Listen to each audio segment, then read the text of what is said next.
अस्सलाम वालेकुम। मैं अपने channel special education with Shamim Khokhar के साथ आप सबकी खिदमत में हाजिर हूँ। आज मैं आपको बताऊंगी इम्पेयरमेंट, डिसेबिलिटी और हैंडीकैप के दरमियान फ़र्क के बारे में। अगर हम देखें तो ये तीनों ही एक दूसरे को लीड करते हैं, यानी तीनों ही एक दूसरे के साथ रिलेटेड है। फॉर एग्जाम्पल, अगर किसी फ़र्द के अंदर इम्पेयरमेंट है तो ये इम्पेयरमेंट लीड करेगी डिसेबिलिटी को।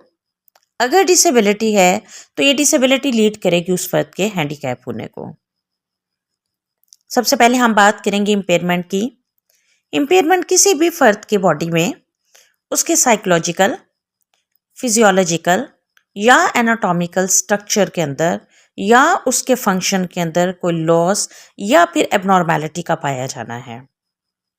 फॉर एग्जाम्पल, किसी का कान ना होना, किसी की आंख ना होना, बॉडी का कोई लिम्ब ना होना या फिर उसके ब्रेन के अंदर किसी भी किस्म की कोई एबनॉर्मेलिटी पाया जाना।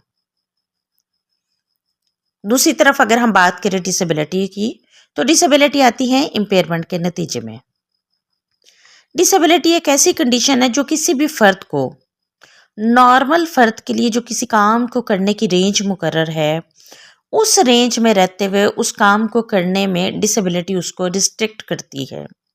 फॉर एग्जाम्पल, अगर एक नॉर्मल फर्द जो है वो भागकर जो है वो अपनी मंजिल पर जाता है, तो एक वो बंदा जो क्रचेस यूज़ कर रहा है वो उसी तरीके से भागकर नहीं जा सकता, यानी उसकी डिसेबिलिटी ने उसको रिस्ट्रिक्ट किया उस टास्क को एक नॉर्मल फर्द की तरह परफॉर्म करने में।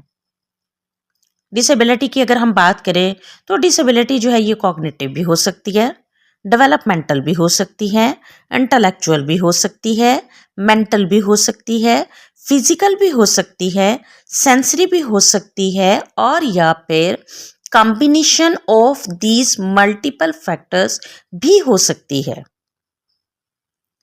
थर्ड हम बात करेंगे हैंडीकैप के मुतालिक। हैंडीकैप होना जो है ये इम्पेयरमेंट या डिसेबिलिटी के नतीजे में आता है। अब अगर एक फ़र्द हैंडीकैप है तो उसका ये जो हैंडीकैप होना है ये उसको महरूम रखता है उन तमाम फैसिलिटीज़ तक एक्सेस में, जो एक नॉन डिसेबल पर्सन के लिए जो है वो इजीली एक्सेस करना जो है वो पॉसिबल होता है। यानी ये उसकी फंक्शनिंग को जो है वो महदूद कर देता है। अब अगर हम बात करें सबसे पहले इम्पेयरमेंट की, तो इम्पेयरमेंट क्या है? ये ऑर्गन लेवल पर कोई लॉस होता है। अगर हम बात करें डिसेबिलिटी की, तो डिसेबिलिटी जो है ये पर्सनल लेवल पर